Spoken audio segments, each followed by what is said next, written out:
श्री राम कृष्ण अपनी छोटी व सरल बोध कथाओं के साथ गूढ़ रहस्यों को समझा देते थे।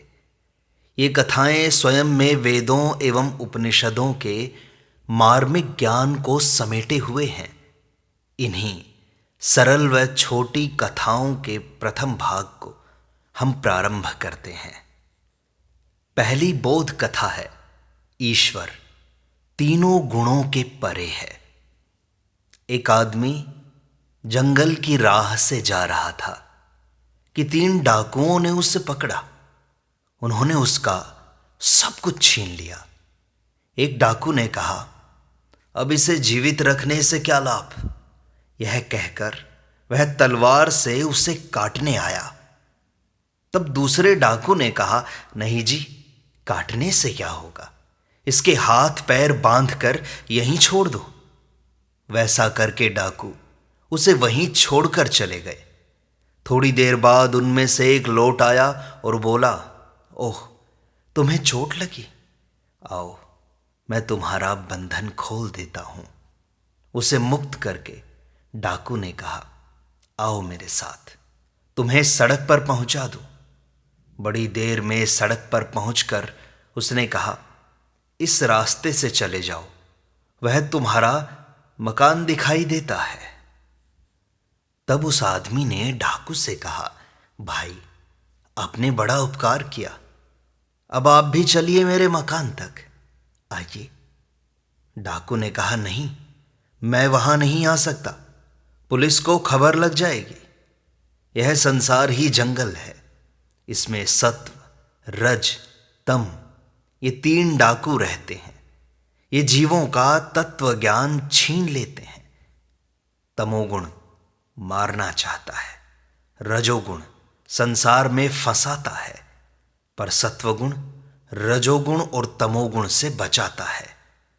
सत्वगुण का आश्रय मिलने पर काम, क्रोध इत्यादि तमोगुण से रक्षा होती है। फिर सत्वगुण जीवों का संसार बंधन तोड़ देता है, पर सत्वगुण भी डाकू ही है। वह तत्व ज्ञान नहीं दे सकता। हां, वह जीव को उस परम धाम में ले जाने के लिए राह तक पहुंचा देता है और कहता है, वह देखो, तुम्हारा मकान दिखाई दे रहा है, वहां तक चले जाओ। जहां ब्रह्म ज्ञान है, वहां से सत्वगुण भी बहुत दूर है। इसलिए ईश्वर तीनों गुणों से परे है। अगली बोध कथा है, सांसारिक जीवन का परिणाम। कामारपुकुर में श्री राम मल्लिक को इतना मैं प्यार करता था, परंतु जब वह यहां आया तब उसे मैं छू भी न सका। श्री राम से बचपन में बड़ा मेल था। दिन रात हम दोनों एक साथ रहते थे, एक साथ सोते थे। तब 16-17 साल की उम्र थी। लोग कहते थे, इनमें से अगर एक औरत होती तो साथ ही विवाह भी हो जाता। इतनी घनिष्ठता थी हम में। उसके घर में हम दोनों खेलते थे। उस समय की सब बातें याद आ रही हैं। उनके संबंधी पालकी पर चढ़कर आया करते थे। कहार हिंजोड़ा हिंजोड़ा कहा करते थे। श्री राम को देखने के लिए कितने ही बार मैंने बुलावा भेजा। अब अचानक में उसने दुकान खोली है। उस दिन आया था, यहां 2 दिन रहा भी था। श्री राम ने कहा, मेरे तो लड़के बच्चे नहीं हुए। भतीजे को पालकर आदमी कर रहा था कि वह भी गुजर गया। कहते ही कहते श्री राम ने लंबी सांस छोड़ी, आंखों में पानी भर आया। भतीजे के लिए दुख करने लगा। फिर उसने कहा, लड़का नहीं हुआ था, इसलिए स्त्री का पूरा प्यार उसी भतीजे पर पड़ा था।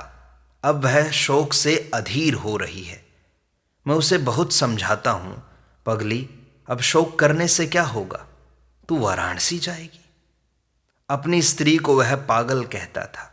भतीजे के लिए दुख करने से वह एकदम गल गया था, डाइल्यूट हो गया था। मैं उसे छू नहीं सका। देखा, उसमें कोई तत्व नहीं है। वह सांसारिक जीवन में इतना फंस चुका है, इतना धंस चुका है कि मैं उसे छू भी न पाया। यही होता है माया का प्रभाव। माया धीरे धीरे आपको अपने प्रपंच में फंसा लेती है और फिर ईश्वर अधिक से अधिक दूर चला जाता है। इसलिए संबंधों को जियो पर उनमें फंसो मत। अगली बोध कथा है विज्ञान का अंधविश्वास। ईश्वर अवतार ले सकते हैं, यह बात विज्ञान में नहीं है। जो है फिर भला कैसे विश्वास हो। एक कहानी सुनो। किसी ने आकर कहा, अरे उस टोले में मैं देखकर आ रहा हूं, अमुक का घर धंसकर बैठ गया है। जिससे उसने यह बात कही वह अंग्रेजी पढ़ा हुआ था। उसने कहा, ठहरो जरा अखबार देख लूं। अखबार उलटकर उसने देखा, वहां कहीं कुछ न था। तब उसने कहा, चलो जी, तुम्हारी बात का हमें विश्वास नहीं। कहाँ घर के धंसकर बैठ जाने की बात अखबार में तो नहीं लिखी है। यह सब झूठी खबर है। इसलिए जो विज्ञान को समझ नहीं आता उसको नकारना अच्छी बात नहीं है। यदि विज्ञान को भगवान या ईश्वर समझ नहीं आता तो क्या ईश्वर नहीं है, ऐसा कहना उचित नहीं है। अगली बोध कथा है चापलूसों की दशा। चापलूस लोग समझते हैं कि बाबू उन्हें खुले हाथ धन दे देंगे, परंतु बाबू से धन निकालना बड़ा कठिन काम है। एक सियार एक बैल को देख उसका फिर साथ न छोड़े। बैल चलता फिरता है, सियार भी साथ साथ है।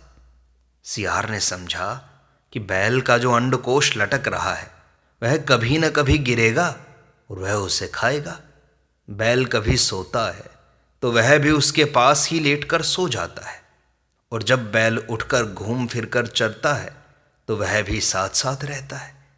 कितने ही दिन इस प्रकार बीते, परंतु वह कोश न गिरा। तब सियार निराश होकर चला गया। इन चापलूसों की ऐसी ही दशा होती है। इसलिए चापलूसी से हमें दूर रहना चाहिए, क्योंकि चापलूसों की दशा हमेशा ऐसी होती है कि बस कुछ मिल जाए और हम पालें। वो इसी दशा में भटकते रहते हैं और मिलता उन्हें कुछ नहीं है। अगली सरल बोध कथा है मुख में राम बगल में छुरी। एक स्थान पर एक सुनार की दुकान है। वे लोग परम वैष्णव हैं।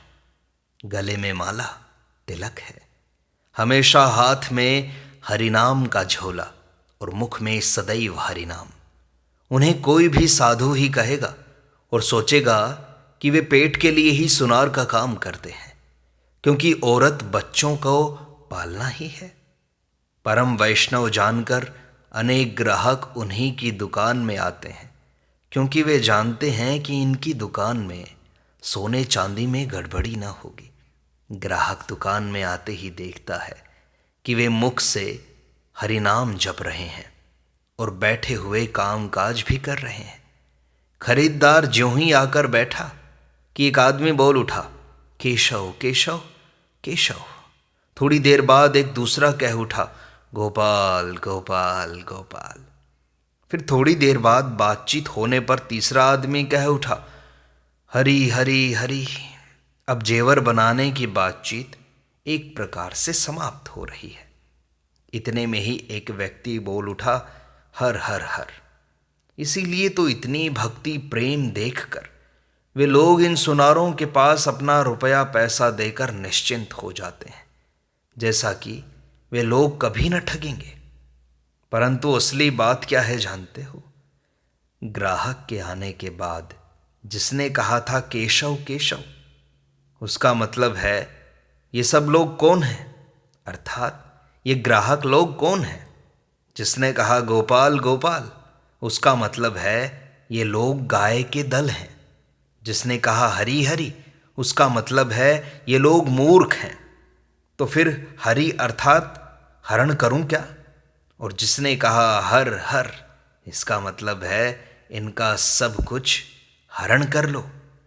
ऐसे वे परम भक्त साधु थे। इसलिए पाखंडियों से, अंधविश्वास करने वालों से हमें दूर रहना चाहिए। लोग भगवान के नाम पर भी इंसानों को ठग लेते हैं। ये बड़ा आश्चर्य है।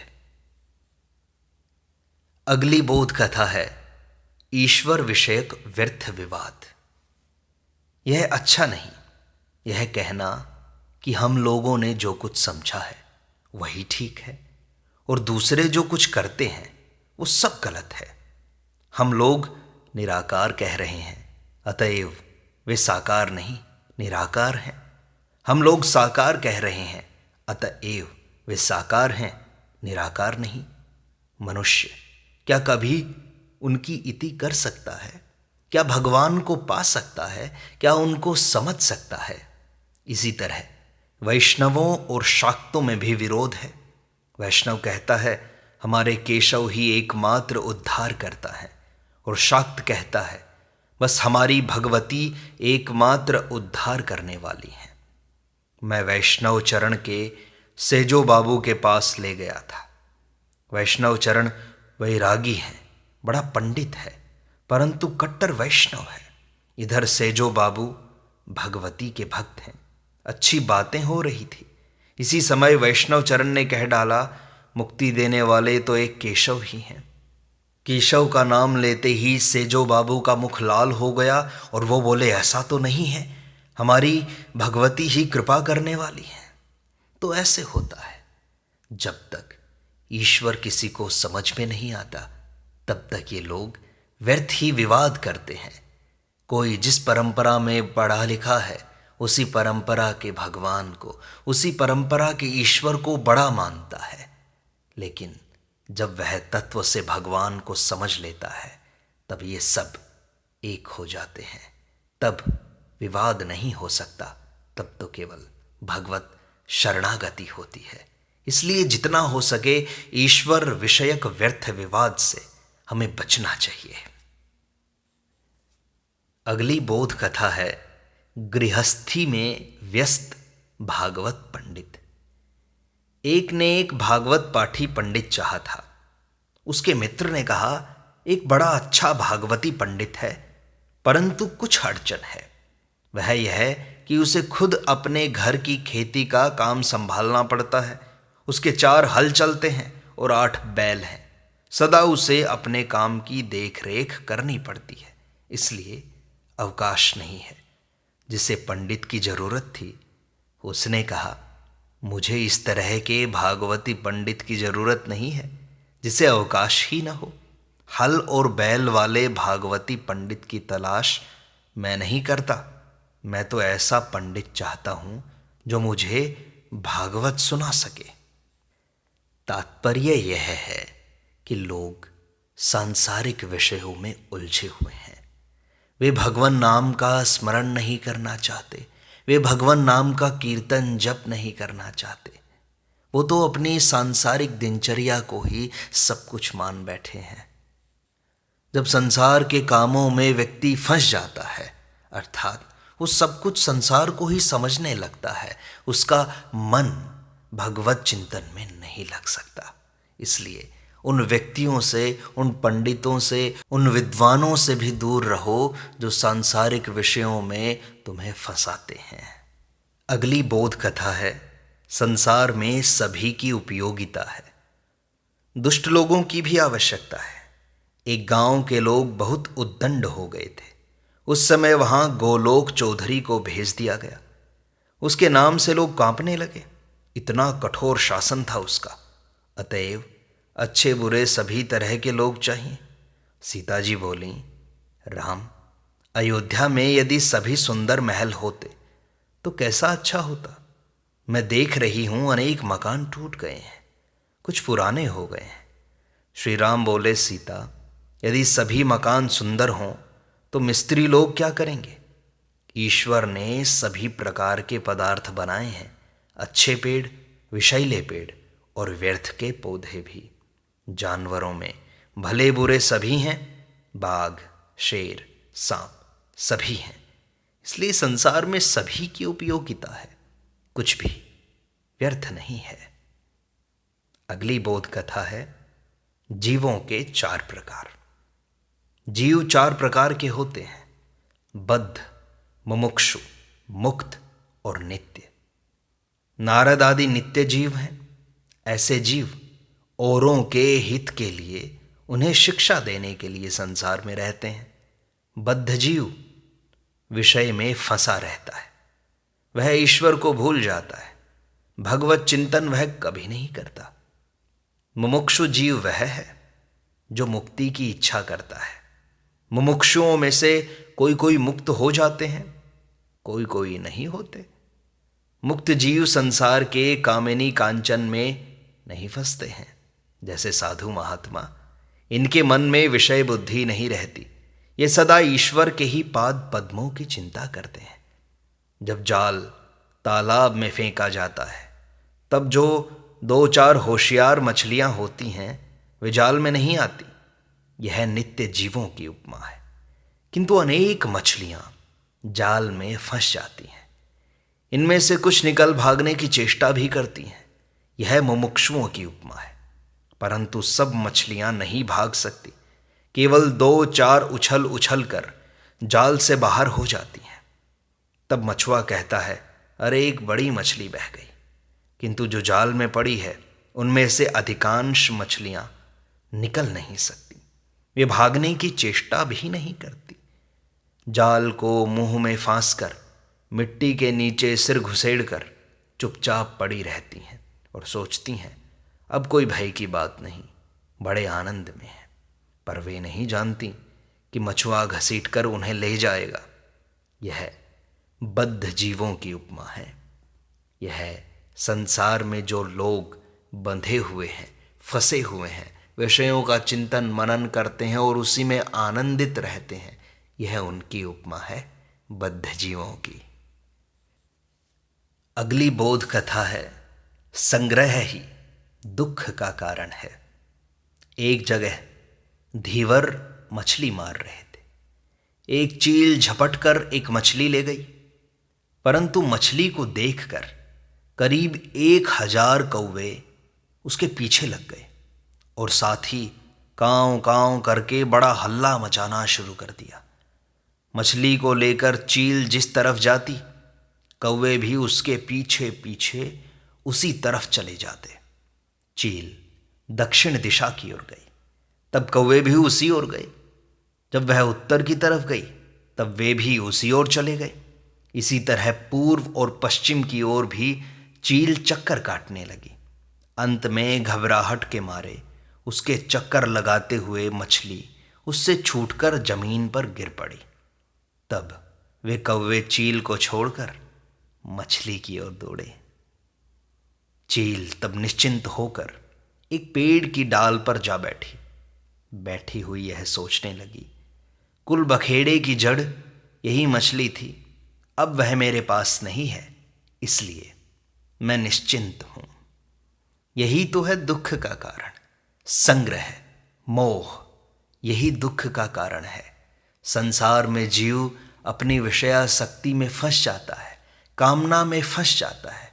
कामना ही दुख का कारण है।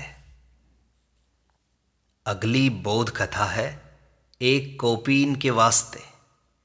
एक कौपीन के वास्ते एक साधु अपने गुरु से उपदेश लेकर साधन भजन करने की इच्छा से किसी गांव के पास एकांत मैदान में एक झोपड़ी बनाकर रहने लगे और साधन भजन करते रहे। वे हर रोज सवेरे उठते और नहाकर गीला कपड़ा और कौपीन झोपड़ी के पास एक पेड़ पर सुखाने को डाल देते। वे जिस समय भिक्षा के लिए बाहर जाते थे, उस समय एक चूहा आकर उनका कौपीन काट देता था। साधु दूसरे दिन गांव से फिर नया कौपीन मांग लाते थे। कुछ दिन बाद फिर एक दिन साधु ने नहाकर गीला कौपीन सुखाने के लिए झोपड़ी के ऊपर डाल दिया और भिक्षा के लिए गांव में चले गए। भिक्षा के बाद लौटकर उन्होंने देखा कि चूहे ने कौपीन के टुकड़े टुकड़े कर डाले हैं। यह देखकर मन में बहुत तंग आकर वे सोचने लगे, फिर कहां से कौपीन मांगूं? दूसरे दिन जाकर गांव वालों से उन्होंने जब चूहे की कथा कही तो गांव वालों ने कहा, आपको रोज रोज कौन कौपीन देगा? आप एक काम कीजिए, झोपड़ी में एक बिल्ली पालिए, उसके डर से फिर चूहा नहीं आएगा। साधु तत्काल ही गांव से एक बिल्ली का बच्चा ले गए। उसी दिन से बिल्ली के डर से चूहे की शरारत बंद हो गई। इससे साधु को बड़ा आनंद हुआ। अब वे उस बिल्ली को बड़े प्यार और यत्न से पालने लगे और गांव से दूध मांगकर उसको पिलाते रहे। कुछ दिन बाद किसी ने उससे कहा, साधु जी, आपको तो रोज दूध चाहिए, जो 4 दिन के लिए भिक्षा मांगकर काम चल सकता है, पर 12 महीने आपको कौन दूध देगा? आप एक काम कीजिए, एक गऊ पालिए, उससे आप स्वयं भी उसका दूध पीकर तृप्त होंगे और बिल्ली को भी पिला सकेंगे। थोड़े दिनों में साधु ने एक दूध देने वाली गाय ले ली। अब साधु को दूध के लिए गांव नहीं जाना पड़ता था।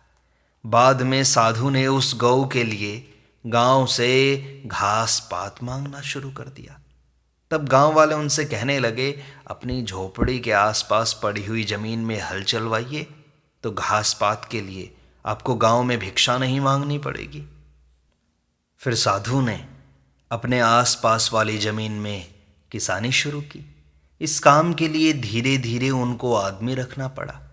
फसल पैदावारी आदि जब इकट्ठी होने लगी तो उसके रखने रखाने के लिए कोठार आदि भी बनाया गया और इस तरह धीरे धीरे वे साधु बिल्कुल गृहस्थों की भांति बड़े व्यस्त होकर अपने दिन व्यतीत करने लगे। कुछ दिन बाद उन साधु के गुरुजी वहां आ पहुंचे। उन्होंने वह सब धन संपत्तियां देखकर एक नौकर से पूछा, यहाँ एक त्यागी साधु झोपड़ी में रहते थे, वे अब कहाँ गए हैं, बता सकते हो? वह नौकर कुछ उत्तर न दे सका। अंत में गुरुजी ने स्वयं ही उन साधु के गृह में प्रवेश कर सामने ही अपने शिष्य को देखकर पूछा, वत्स, यह सब क्या है?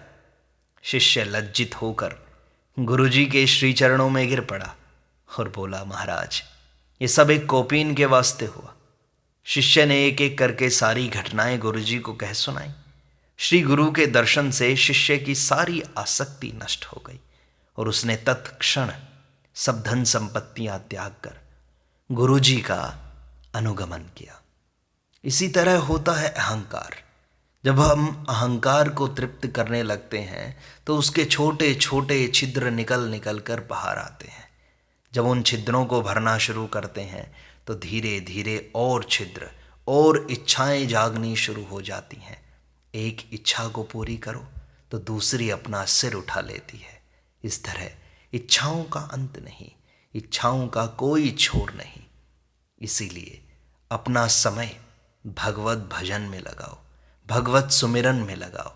इच्छाओं की पूर्ति में अपना समय व्यर्थ मत गवाओ। इस तरह श्री राम कृष्ण परमहंस की बोध कथाओं का यह भाग यहीं संपूर्णता को प्राप्त होता है। शेष अगले अंक में।